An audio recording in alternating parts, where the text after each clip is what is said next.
آپ لوگ تو کہتے ہیں شیعہ یہ اسی بات پہ مان رکھتے ہیں کہ امام علی جو ہیں وہ خلیفہ بلا فصل ہیں، تو آپ بتائیے اس سے بڑی فضیلت اور سعادت کیا ہوگی کہ جو مدفون ہیں وہ اب خلیفہ اول اور خلیفہ ثانی ہیں؟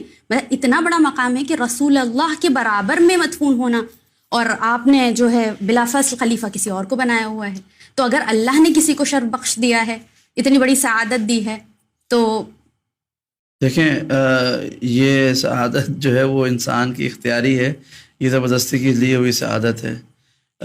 یہ تو شرف تب ہوتا جب اللہ کے رسول وصیت کرتے کہ فلاں فلاں کو میرے ساتھ دفن کرنا، تب تو ہم اس بات پر آپ کی اعتراض کرنے والوں کی بات کو مان لیتے کہ رسول نے فرمایا تھا، اور رسول تو وہ ہے جو خدا کی وحی کے بغیر کلام نہیں کرتے، لہذا یہ شرف بالکل ٹھیک ہے۔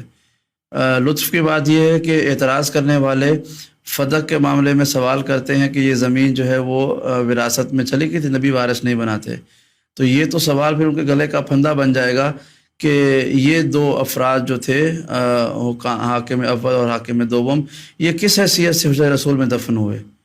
یہ قبرستان تو نہیں تھا، نبی کا گھر تھا، نبی کریم اپنے گھر میں دفن ہوئے۔ تو جواب یہ ملتا ہے ان دونوں کی جو دختر تھیں، بیٹیاں تھیں، وہ رسالت میں آپ کی ازواج تھیں، لہٰذا ازواج نے اپنے اپنے حق کی یا وراثت کی زمین میں اپنے والدین کو دفن کر دیا۔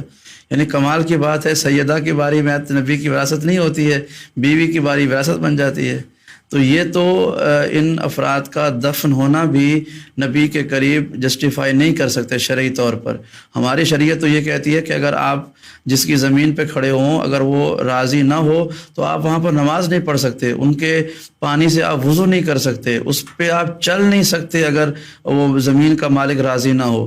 تو ایک طرف تو یہ دعویٰ ہو گیا کہ یہ صدقہ ہے، سب زمین جو ہے وہ وراثتی صدقہ میں جاتی ہے۔ دوسری طرف یہ ہے کہ وہ شریعت کے جہاں پر بغیر اجازت کے وضو اور نماز بھی جائز نہیں ہو، حرام کہا گیا کہ حرام ہے۔ تو آپ کو پتہ ہے حرام کیا ہوتا ہے؟ شراب مثلا حرام ہے، قتل کرنا حرام ہے، بت پرستی حرام ہے، یہ ہیں چھوٹی چھوٹی حرام چیزیں۔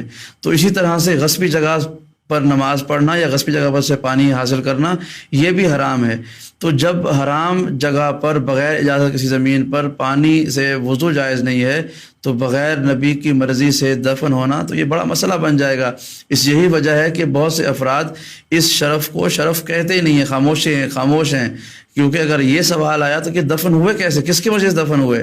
نبی نے تو نہیں کہا۔ اور یہ شرف بات دوبارہ جملہ سنیے گا کہ شرف تب ہوتا کہ اگر نبی نے کہا ہوتا میرے ساتھ دفن کرنا ان کو، یا اللہ کی وحی نازل ہوتی، ایسا کوئی حکم نہیں۔ یہ تو زبردستی کی بات ہے، جس طرح سے خلافت یا حکومت حاصل کرنا ایک زبردستی کی بات تھی، انہوں نے قبضہ کیا، حکومت حاصل کر لی، اسی طرح سے یہ زمین بھی حکومت میں تھے تو انہوں نے دفن ہو گئے۔ تو یہ کوئی شرف کی بات نہیں ہے۔ ضیاء الحق کی جو بچی ہوئی پسماندہ لاش تھی وہ فیصل مسجد میں دفن ہے اسلام آباد میں، زمین کے اللہ گھر میں دفن ہو گئے تو کوئی گناہ معاف ہو جائیں گے؟ ایسا نہیں ہوتا۔ کربلا کی زمین کے بارے میں آخری مثال دوں، کربلا کی مٹی کو خاک شفا کہا گیا ہے، یہاں تک کہا گیا ہے کہ ترعۃ من ترع الجنہ، جنت کے باغوں میں سے ایک باغ کربلا کی سرزمین، بین الحرمین کا علاقہ وہ ہے کہ جو جہاں پہ دفن ہوا بغیر حساب کے جنت میں جائے گا، اس حد تک کی روایات ملتی ہیں۔ قبر امام حسین کے آس پاس جو دفن ہوا وہ بغیر حساب کے جنت میں جائے گا۔ تو کیا وہاں پہ یزید دفن نہیں ہوئے تھے؟ امام حسین نے کتنے لوگوں کو وصل جہنم کیا تھا، تو وہ سب کہاں گئے؟ اسی مٹی میں دفن ہوئے۔ تو دفن ہو جانا، کسی مٹی میں دفن ہو جانا ہرگز کوئی شرف کی بات نہیں ہے۔ ممکن ہے کہ حضرت عباس کے حرم کے صحن میں کوئی جدید دفن ہوا ہو، اس مٹی میں دفن ہو کے گڑ گیا ہو، اسی خون میں، جس زمین میں امام علی مقام کا خون ہے اسی میں یزید کی آرمی کا بھی سپاہیوں کا خون ہے۔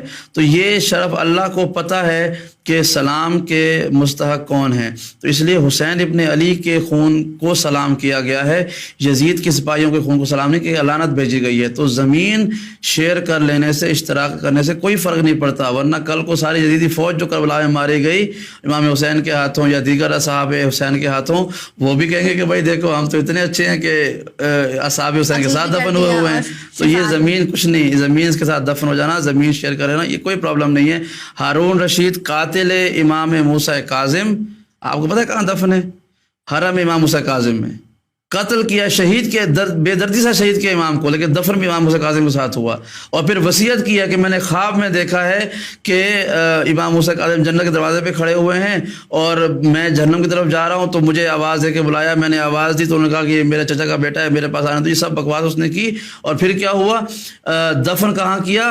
امام حسین کاظم کی قبر مبارک کے قریب ہی، قاتل ہو کر بھی. تو اس کا مطلب بخشا جائے گا؟ ایسی بات نہیں ہے. خدا دفن ہونے کی وجہ سے کسی کو شرف یا عذاب نہیں دیتا، بلکہ اس کا دار و مدار نام اعمال اور اس سے پہلے عقیدہ ہے کہ آپ کا عقیدہ اہل بیت کے بارے میں کیا ہے.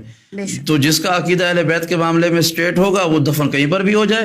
یورپ میں دفن ہونے والے کیا پرنس چارلس پر بٹھائے جائیں گے؟ ایسا نہیں ہے. دو دفن جہاں پہ مرضی ہو جائے. معصومین کی اگر محبت ہے اس کے ساتھ، معصومین کے ساتھ اگر وہ مخلص ہے تو معصومین کے ساتھ ہی اٹھایا جائے گا. اگر دشمن ہے تو دشمن میں محشور ہوگا.